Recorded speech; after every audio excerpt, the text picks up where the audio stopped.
The Vikings were fierce and powerful people known for their exploration and conquests. They set sail across the Atlantic in search of new land and treasures around 500 years before Christopher Columbus's voyage of discovery. The Vikings had contact with Native Americans. Norse settlers in Vinland, what is now known as Newfoundland in Canada, had both friendly and violent encounters with the so-called Skreeling. After battling the Native Americans, the Vikings faced a difficult situation. What happened to these brave sailors when they met the people who lived in North America at the time? Let's explore the history and legacy of the Viking Native American encounter. Hello and welcome to our channel. Before I start, please subscribe to our channel to get more interesting videos about anything in history. Eric the Red was the main figure in the event of settling Greenland.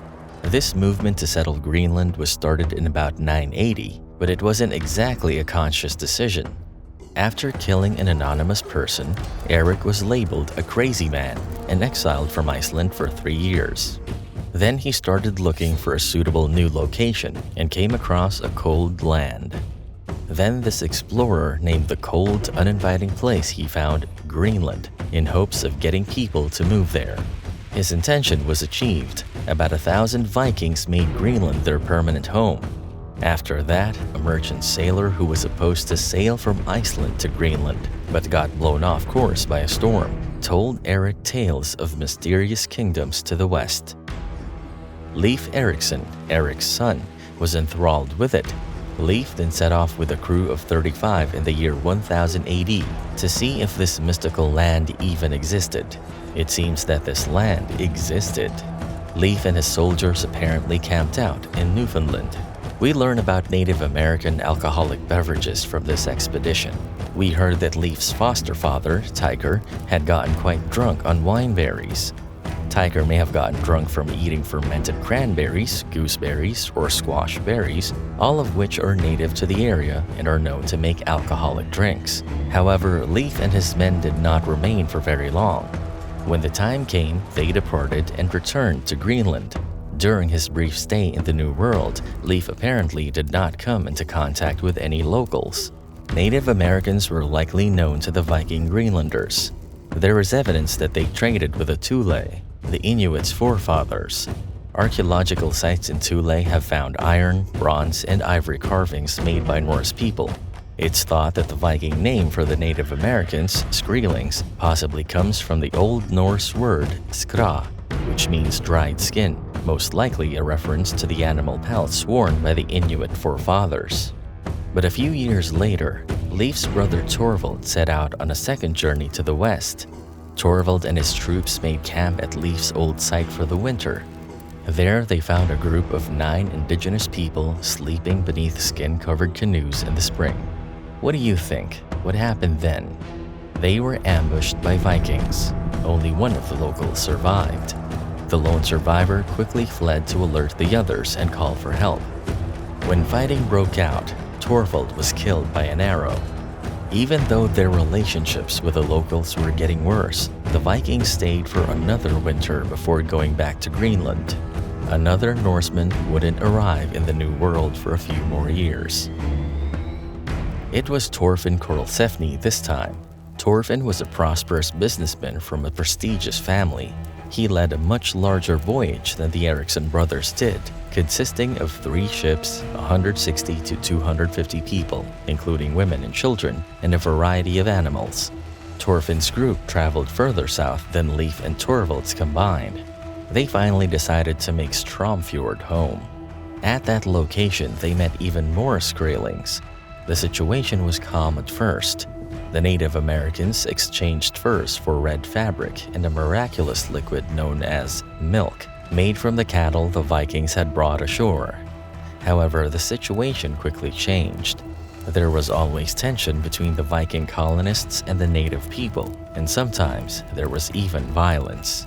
For example, a loose bull in the Viking camp scared a group of Native Americans so much that they couldn't hold it together any longer. They ran away, but later returned in larger numbers. They launched catapults against the Vikings in an epic clash. It was the final straw for Thorfinn and his proposed colony. They gave up and went back to Greenland after abandoning the spot. For a very long time, no European would even consider trying to move to the New World. There is a lot of evidence or archaeological finds to support the idea that Vikings visited the Americas. Lons o Meadows in Newfoundland isn't the only mysterious and potentially fruitful destination out there. Helgi and Anstein Ingstad, a Norwegian couple, started looking for places in the sagas along the northeastern Canada in the 1960s. It was located in the far north of Newfoundland. The only other confirmed Viking colony in North America is Lons o Meadows. Experts think that the village may even be a ship repair facility because there is evidence that boats were built there, and it is in a good place for crossing the North Atlantic to Greenland. A small but important pin proves that Vikings lived in Lons o Meadows in the past. You can tell this bronze pin with a ring on the end belonged to the Vikings since it was used to secure a cloak around the wearer's neck. At other Viking sites in Scotland and Ireland, archaeologists have found similar things that date back to between 920 and 1050 AD. What do you think is enough to prove the existence of the Vikings? Let's take a look at them. Another strong proof of Viking settlement in the Americas was discovered on a beach in Brooklyn, Maine. An amateur archaeologist named Guy Melgren found an interesting old coin in August 1957. At first, he thought the coin was the medieval British penny, but that's not true. In 1978, specialists determined that it was in fact a Norse coin from the years 1065 to 1093. A lot of arrowheads were found at the Goddard site where the coin was found. This has led some people to think that the coin arrived around the same time that archery was introduced to the local Native Americans. Is it possible that ancient Viking travelers imparted their knowledge to the people? Historians and archaeologists reacted skeptically to the Goddard coin. There have been a few fake stories about Vikings finding America in the past, such as a fake map and a runestone with Norse writing that was found in Minnesota. Experts have examined the Norse coin, and they all believe that it is genuine and shows all the signs of having been buried for millennia. We don't know much about how long Vikings lived in the Americas, but two sagas, the saga of Eric the Red and the saga of the Greenlanders, tell us about 3 voyages to the New World. Collectively, they are known as the Vinland sagas. Both accounts were written down around 200 years after the events they describe, in the middle to late 1100s. There are big differences between them, but at their core, they all tell the same story about Viking settlements in North America. The precise location of their landing, however, remains unknown. There are 3 major regions mentioned in the sagas: Hetland, Markland, and Vinland. Hetland, sometimes known as the country of flat stones, was the northernmost territory. Markland, which literally translates to land of forests, was in the middle, and Vinland, which literally translates to land of wine, was far to the south. Since the sagas only give vague details about the landscapes, it is hard to say where they are. People have thought that Hetland might be the island of Baffin in Canada's Nunavut. Markland and Vinland have both been thought to be the islands of Newfoundland and Labrador, which are where we live now. The whereabouts of Thorfinn's camp, Stromfjord, remains a mystery. The sagas talk about the Stromfjord as a place with strong currents and high tides, a bay that served as a natural harbor, jagged rocks in the distance, a winter in which the sun rose at noon and set by mid-afternoon, and so many birds nesting that it was hard not to step on eggs. Based on these descriptions, many places along the northern coast of North America have been suggested as the location of Stromfjord. These include the Bay of Fundy and Lons o Meadows in Canada, Buzzards Bay in Massachusetts, and even the Long Island Sound in New York. The question of why the Vikings eventually left North America remains unanswered. So why did these fearless fighters only manage to stay in the New World for a short time? So why didn't they settle down? How do so few people in the Americas now still use Norse as a means of communication? Many people have suggested theories to explain this. Perhaps they failed to bring adequate people and resources to these missions. Maybe they left because of hostility from locals. Nevertheless, climate factors are a significant part of one of the most popular hypotheses.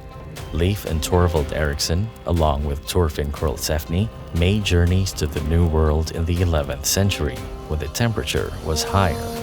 It's often called the medieval warming period because it caused summers to be warmer and the Arctic sea ice to melt.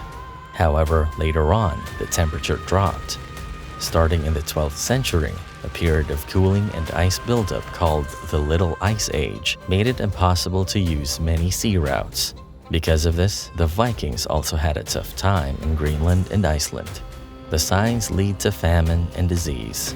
A population peak of 150,000 was reached in 1250, and by 1700, only 50,000 people called Iceland home.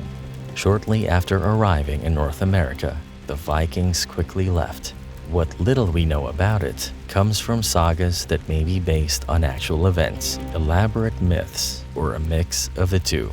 Only one small settlement, a pin and a coin, were found as physical proof. Still, it is intriguing to consider what would have developed had they remained. But we can say that the Vikings didn't learn from what the native people did and didn't adapt to new situations. This failure ultimately led to the collapse of the Norse colonies in the Americas. We hope you enjoyed this video, and if you have any comments or suggestions for future videos, please let us know in the comment section below. Thanks for watching.